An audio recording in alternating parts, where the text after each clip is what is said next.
şeyi qoy bir kənara, məni bir anlıq al nəzərə. Bir gün tənha çıx şəhərə, gəl gəziyim küçələrə. Hər şeyi qoy bir kənara, məni bir anlıq al nəzərə.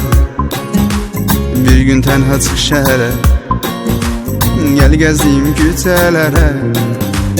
Göz yaşımda kiridirdi yüreğimin ağrısını, her aktıkça söndürürdü yokluğunun yanğısını.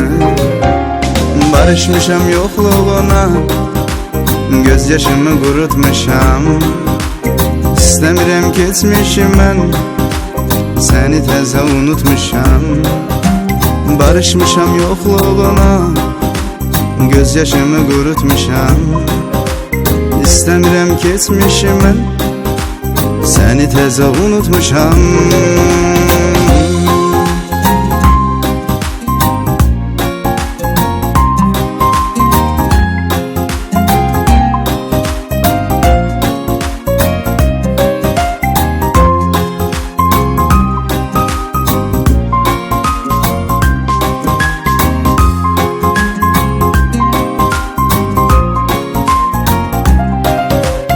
İstəmirəm keçmişim mən, səni təzə unutmuşam.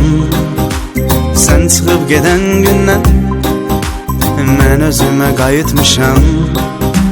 İstəmirəm keçmişim mən, səni təzə unutmuşam. Sən çıxıb gedən gündən mən özümə qayıtmışam.